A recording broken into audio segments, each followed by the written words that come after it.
Noted, I'm the former mayor of San Jose, and before I get into talking about the San Jose history and the California issues and the prospects for becoming more sustainable on an economic basis, I need to do a few disclosures.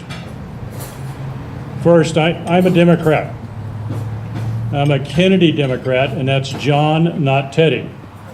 And some of you here are old enough to remember the difference, and there is a difference. I am a CalPERS pensioner.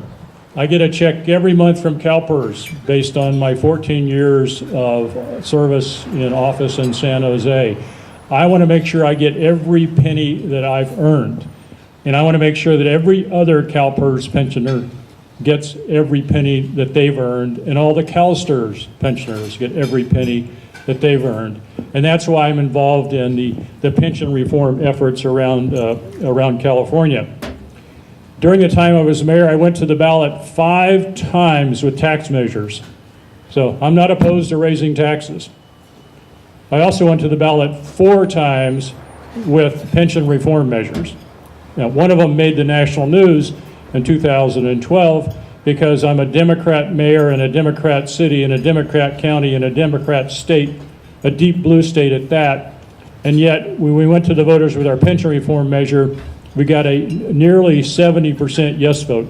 I say nearly 70% because I'm accused of exaggerating if I say 70%, because it was only 69.6%. So nearly 70% yes vote in a heavily Democrat town. And I'll talk a little bit about the circumstances of that to give you some of the background. Currently, I'm an advocate for retirement security. I'm a board member and chairman of the board for an organization called Retirement Security Initiative. We are bipartisan advocates for sustainable pensions around the country. We're involved in probably about a dozen states at this time, including California. My board members and I have been involved in nearly all of the significant pension reform at the state level in the last decade, as well as quite a few at the local level. Now back to San Jose. So why would a Democrat city support pension reform over the objections of the public employee unions who spent hundreds of thousands of dollars to try to stop it? The voters said yes by 70%. Well, why was that? San Jose is the 10th largest city in the country, 3rd largest in California. We have over 1 million people. We have 2 independent pension plans, one for police and fire, one for nearly everybody else, and then a tiny one for elected officials. It's CalPERS plan. Our 2 independent plans had earned in excess of 7.5% since their inception. We never took a pension holiday. We always paid the ARC, which was the actuarial required contribution, now called the ADAC, actuarial determined contribution. We always paid that in full. And yet, we had billions of dollars of unfunded liabilities. Our retirement costs, which is pension plus what they call OPEB, healthcare for retirees, went from about $70 million a year to over $300 million a year. Now, that $300 million is against a spending amount of about $1 billion. So San Jose today pays more than 25% of its general fund dollars to pay for retirement costs. That's a pretty big number. And if you're not at 25% yet, count your blessings, because you're probably headed there. It's all a matter of time.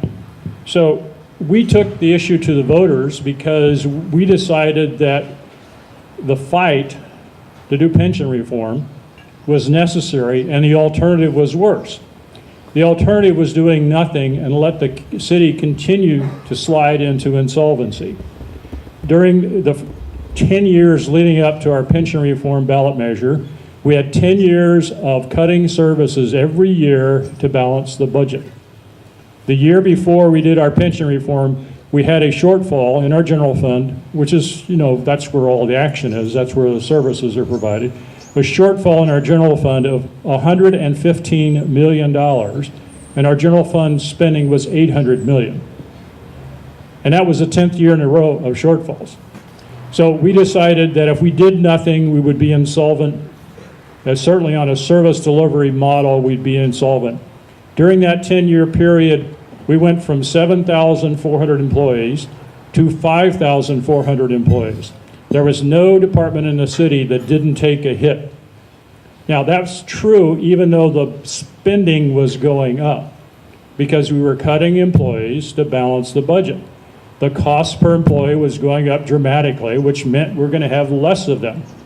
Because even though revenues went up in some of those years, the revenues never went up enough to cover the increasing costs of employees.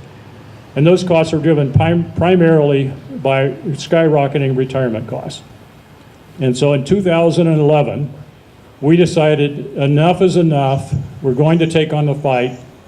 We set a baseline for the level of services that we thought we should provide to our people. They weren't a very good level, but it was at a level that we were at and said we can't get any worse, although we did. We set that baseline, and then we adopted a fiscal reform plan. The pension reform was only one element of the fiscal reform plan, an important element, but all of our employees also took a 10% pay cut. Every employee, including the mayor, I took a 10% pay cut. Our police officers and our firefighters voted to take a 10% pay cut. 4 of our unions declined to vote for it, and so we imposed, after long negotiations, we imposed pay cuts on those 4 unions. So all of our 11 unions, all of our non-union personnel, all of our council members, we all took a 10% pay cut. And then we did pension reform. We went to the ballot with pension reform. The reason we did that because the alternative was worse. The alternative was service delivery insolvency and perhaps bankruptcy, and we decided we weren't going to go any further. Now, in that decision, I had 100% support of my one Republican. We only allow one Republican on the city council at a time in San Jose, although there are 3 now, but during my term in office, we only had 1 out of 10.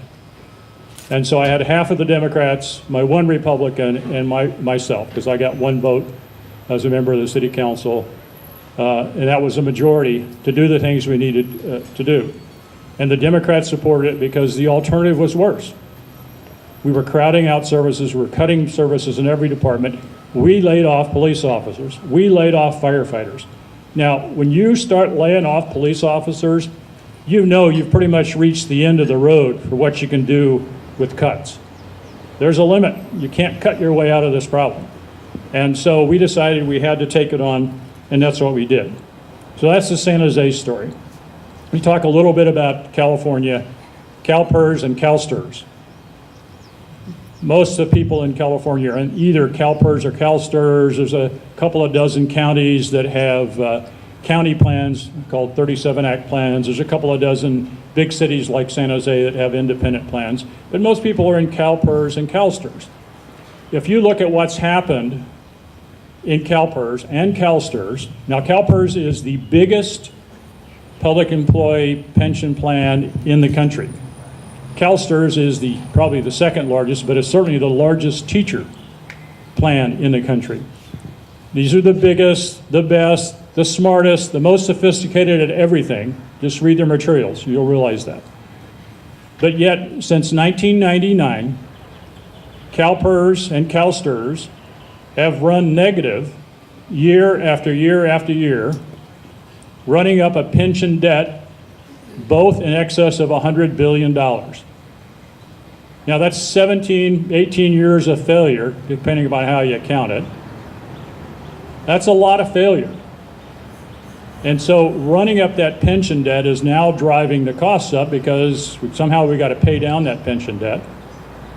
But the fundamental problem is a systemic problem. You can't just blame the CalPERS board or the CalSTRS board. You have to blame the people who made funding decisions who are in the legislature. You have to blame the taxpayers for electing the politicians that negotiated the deals that boosted benefits without paying for them. Because the simple reality is we have underfunded our obligations to our public sector employees since 1999. And now we have these enormous debts in excess of $200 billion between those 2 plans, and the independent plans and the county plans have more on top of that. Enormous debt that needs to be paid because people have earned benefits and they deserve to be paid those benefits. Unfortunately, although you've seen some increase in your costs for your retirement costs here, as is everybody, we're not done yet. The California League of Cities published a study in January of 18. It's posted on their website, a retirement system sustainability study. And they said, rising pension costs will require cities over the next 7 years to nearly double the percentage of their general fund dollars they pay to CalPERS. And that's the optimistic scenario, because that assumes that CalPERS will earn 7% on its investments this year, next year, next year, next year, for 30 years. That's optimistic. Less than a 50-50 probability they can do that. And that's based on their own numbers. So we're continuing to underfund the system, even though costs are going to go up by double. So look forward to future costs on top of the double. So what can you do about it? Well, this is California. CalPERS, CalSTRS, at the local level, much of what needs to be done has to be done at the state level, either by the legislature or by initiative. But I think that in the next few years, people at the local level are going to get the opportunity to do some things about the sustainability of their own pension systems, just as we did in San Jose. Now, San Jose is a little bit different because we have independent plans. We got to go to our voters and let our voters make the decisions. That's harder to do if you're a CalPERS or a CalSTRS agency. But there are things that can be done. And a relatively narrow range of things that can be done and should be done, but it takes a confluence of events to make it possible. And an organization like this, and those of you that are here, need to understand that local leadership is the key. When we look around the country at the dozen or so states where we're working on pension reform and the places where pension reform has been done, local leadership.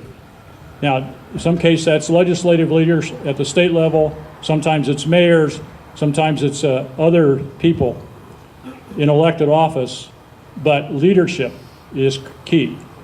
As an organization, we help bring technical expertise, political expertise into places that are trying to do pension reform, but we can't create leadership. That's your job, to figure out the leadership to do it. So leadership from the top of whatever organization it is critical. Maybe that's a city manager, maybe it's a mayor, but somebody has to lead. There's a lot of negotiations, often with unions, more often among the elected officials as to what's going to happen. Because in some states we're negotiating in the middle of negotiations between the governor and the legislature, or the House and the Senate. In some places we're involved with negotiations with the public employee unions. Because in some jurisdictions, the public employee unions can do math. And they understand it is their plan that's in trouble. It is their members who are not going to get paid their full pensions if the plans don't pay. And we've seen that in California already. What people don't understand about CalPERS and CalSTRS, but more so CalPERS, is CalPERS is a gigantic plan, but it's really a couple of thousand plans. And so if Loyalton stops paying its CalPERS costs, Loyalton employees see their pension benefits cut by 50%. So if your agency runs into hard times sometime before you die and doesn't pay its CalPERS costs, CalPERS will cut your pension. They're not going to cut my pension because your city falls on hard times. So these are individual plans within the CalPERS umbrella. And so we've seen 3 or 4 places in California in the last couple of years where the employees took a hit, the retirees took a hit. And that's a bad thing. People should get paid what they've earned, but the public employee unions need to be part of that discussion, part of that equation. And if the California Supreme Court issues a ruling, which we expect by the end of this year in a case called CAL FIRE versus CalPERS, we may get the green light to negotiate more items about pensions than we've ever had at the local level. So you need to be prepared for the opportunity. But you can't wait until the Supreme Court issues a decision, because this takes a very long time. What people didn't understand about San Jose We were an overnight sensation, national news, reported in all the newspapers. We started working on that 6 years before Election Day. In my very first State of the City speech, year number 1, I said the structural budget deficit, an annual ongoing structural budget deficit, is public enemy number 1. That was the very first year I was elected. 6 years later, we finally went to the voters with a ballot measure on pensions. And we did a lot of work in between, because this is not simple, it is not easy, it's difficult. That's why you have to have leadership. You have to get engaged earlier, educating people, so that when you do go to them eventually, they'll be prepared to make good decisions. So what can you do?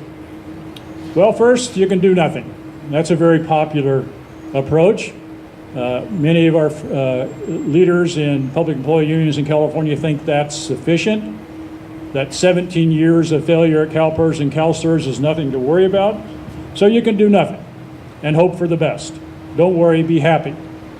A lot of people do that. That's a huge mistake. You can put more money into the plans. In fact, you will put more money into the plans. You need to put a lot more money in the plans. The question is, where does the money come from? How much more money do you have to put in? But there is no system in the country that works if you don't put the money in. These are all predicated on putting the money in.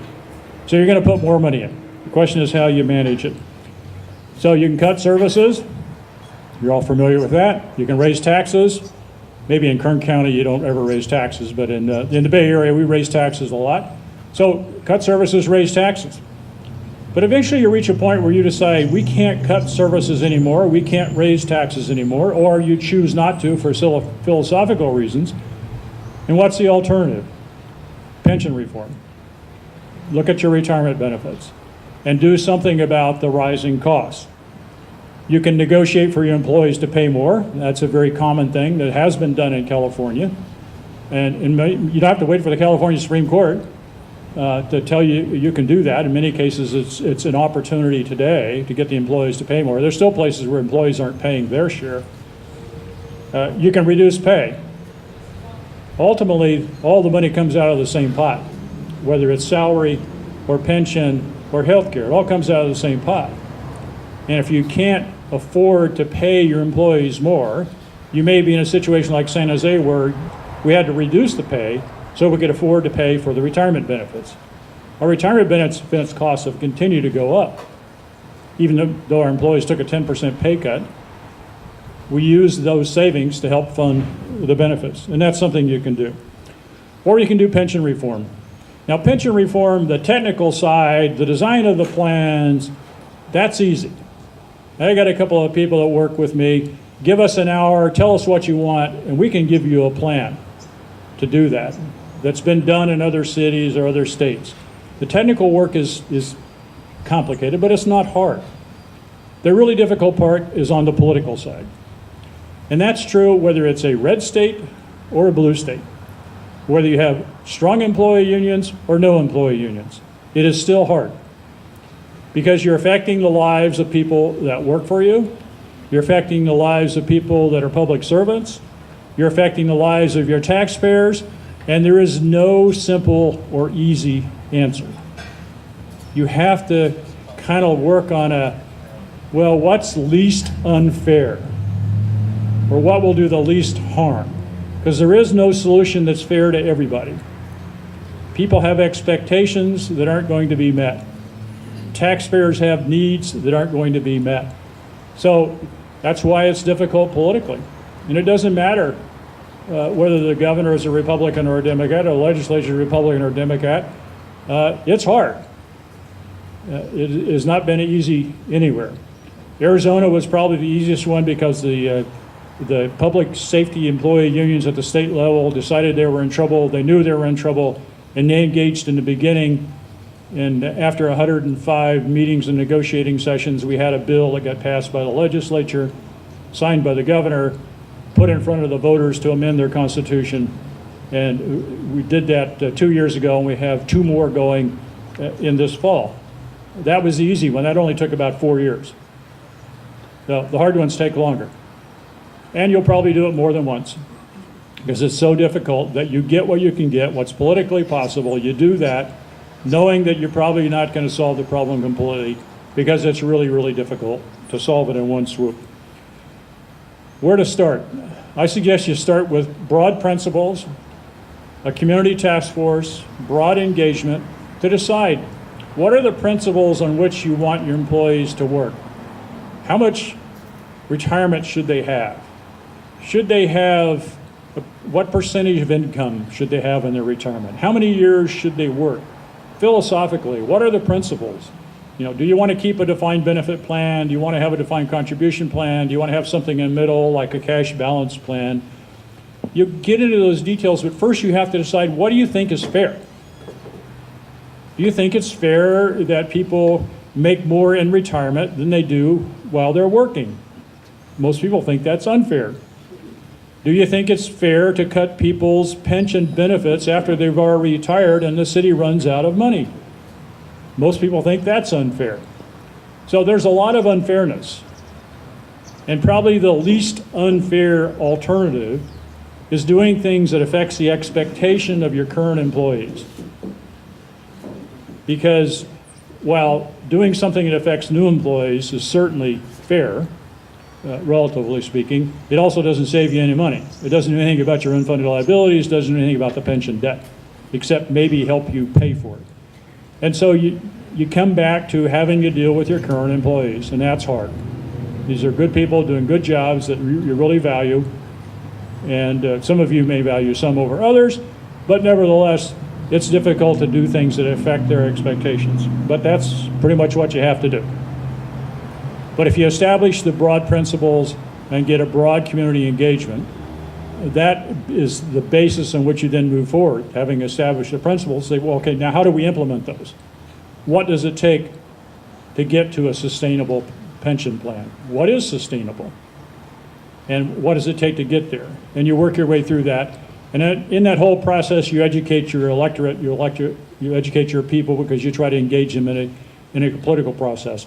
Having the answer is not the answer. Having the answer is just the beginning, because you've got to bring everybody else along. And sometimes your public employee unions will engage, sometimes they'll be helpful, many times not. In California so far, most of the public employee unions have decided to just say no. And that's a hard place to start the conversation, but you can have those conversations and those negotiations.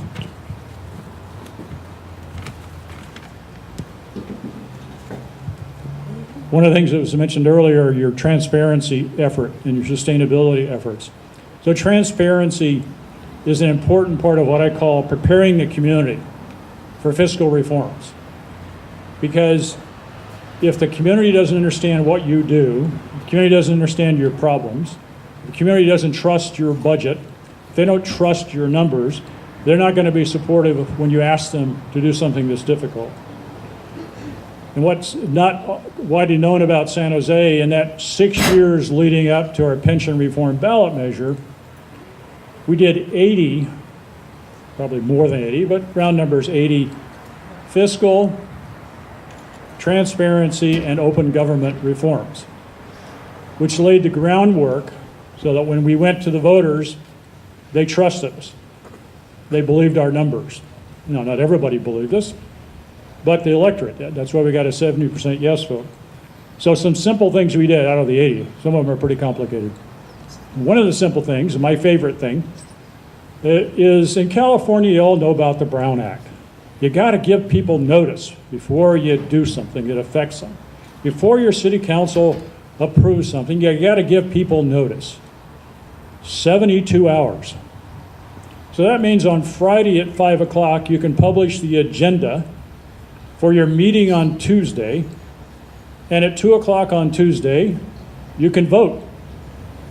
Now, that's really not a lot of time for the public, 1, to hear about it, and 2, to get organized, and 3, to take action. And so we decided that in San Jose, we'd like to have fair fights. We're still going to argue about these things. We'd have a fair fight by requiring everything that was going to be done by the council to be published with 10 days notice. So we backed everything up a week. Now, we still had our fights and our political disagreements, but the people who cared the activists in the neighborhood who weren't insiders at City Hall could now find out about things before we did them to them. And they could get engaged, they could get organized, and they knew what was going on before it happened. That was a huge confidence builder. It also made our staff a little more honest, a little more truthful, because you're going to put this stuff out there and people are actually going to have a chance to read it. And they might even read about it in a newspaper. You all remember newspapers, right? You still have them here. They might read about it in a newspaper, or their neighborhood watch, might be posting this stuff online, but they can get engaged. So that was really important.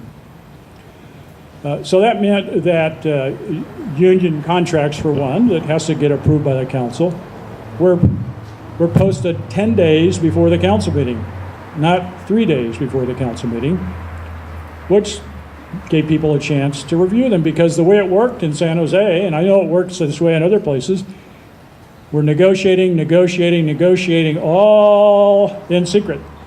Closed session negotiations with the union contracts, which, by the way, eats up about 75% of the budget typically, all done in secret. And then when we got close to a deal, we'd say, okay, staff, we think maybe we're going to have a deal. Well, let's put it on the council next week. We'll put it on the council and say we're going to vote on a deal. Well, we don't know the deal because we haven't approved the deal finally. It's got to be ratified by the union, blah, blah, blah. So we go into closed session on Tuesday morning, have the final deal points. Council would vote on them in closed session, and then it would be on the public session at 2 o'clock in the afternoon. So the public really got an hour or two of notice of what the terms of the deal were. So we decided that our deals would be posted when made.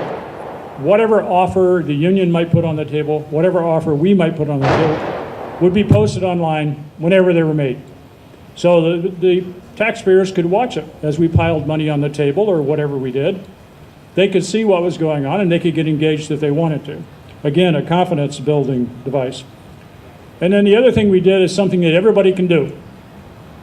You don't need authorization from the legislature. It's called full disclosure budgets. Now, most city and county budgets are a lot of gobbledygook. Just people don't understand it, they can't track it, they can't follow it, and it's almost always based on an accrual basis. There's almost nothing you can't hide in an accrual basis budget if you want to. Do not settle for a cash basis budget. Do not settle for a cash basis budget because you can hide so much in a cash basis budget. But you don't have to go to an accrual basis budget.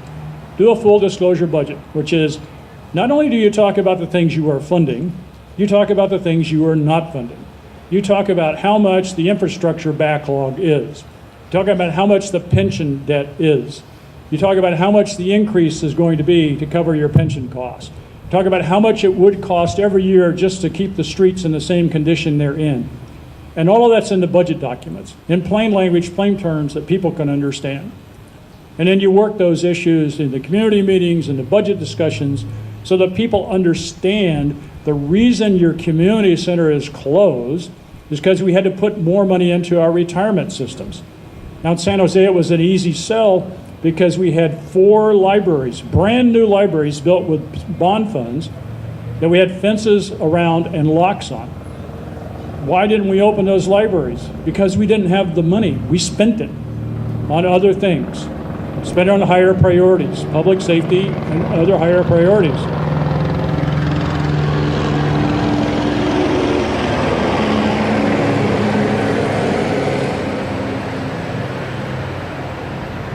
In San Jose, we have one of those like once a minute because we're right under the airport in San Jose, so I'm used to that. I'll talk a little bit about the language that you use in discussing this problem as you begin to try to develop a community consensus around what to do. First, it's important to talk about the crowd out. While budgets are difficult to understand, pension stuff is even more complicated for most people. What they do understand is if their library is closed, or the hours at the community center have been cut back, and you can show, well, we had an extra $20 million to spend, but we didn't put it into your library because we had to spend it on retirement costs. They understand that. They get the crowd out. And while people generally don't want to see their taxes raised, and they generally don't want to see service cuts, they generally don't want to do pension reform either, because it's hard. But given the choice of more service cuts, or more taxes, or pension reform, if you're being reasonable, trying to solve a problem, the voters will support it. We proved that in San Jose and other jurisdictions. But it's a reasonable approach to solving a problem. And everybody can understand the problem of underfunded pensions, the debt. They understand it best in terms of the crowd out. As your costs go up to cover the debt, services are being crowded out. I haven't done a detailed look at Bakersfield, but almost all of the cities in the state, except for some of the really wealthy ones, have seen services crowded out. The wealthy ones are lucky they've had enough revenues that they can kind of maintain their services while paying their higher pension and retirement costs. Finally, I want to go back to fairness. Fairness is an important thing. The voters won't support you if they think you're just trying to screw the employees. They won't support you if they think you're just trying to kill the unions. They want to be fair, but they also understand there's a fairness to the taxpayers. They want to be getting services that they paid for. It's fair to do that. Frame it in fairness terms, or in the least unfair category of terms, because people are trying to be reasonable. They generally like their public employees. They generally like the work they do. They generally appreciate the services they get. They'd like to get more of it. But they know if there's a problem, and it's a serious problem, some things that are difficult have to be done. And you can sell your voters on that. They will understand it, but you got to put it in plain terms, and crowd out is the way to go. And then finally, blame.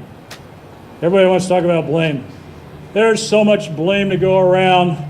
You don't really need to point the blame at any one person or one group of people. Blame goes everywhere. In this one, 20 years of blame. There's plenty. But if you got to blame somebody, blame the politicians. Because after all, it was our responsibility to look after the taxpayers. It was our responsibility to fully fund the benefits that we gave to people. It's our responsibility, and we did a crappy job as elected officials. So as taxpayers, it's your responsibility to hold us accountable. So if you want to blame somebody, blame the politicians. But I try not to get engaged in the blame game. There's just so much blame. It doesn't really matter. We have a systemic problem. The legislature hasn't put up enough money. CalPERS hasn't done a good job. CalPERS is helping to underfund with their assumptions. The taxpayers don't want to put more money in. There's plenty of blame. So focus on the politicians. We're used to it, and we deserve it. What the heck? Finally, let me just go back to working the issues. It took us many, many years in San Jose to work these issues. The pension reform we've seen successfully around the country has taken years, sometimes multiple iterations. It's not easy to do, but it can be done. We've seen it quite a few places around the country where people have done substantive pension reform despite difficult times, be it Republicans or Democrats. It can be done. And with that, I'll leave you with that note of optimism. It can be done. You just have to figure out how to do it. And I'm happy to be a little bit of help as I can. And with that, I think we're going to take some questions up to the boss here.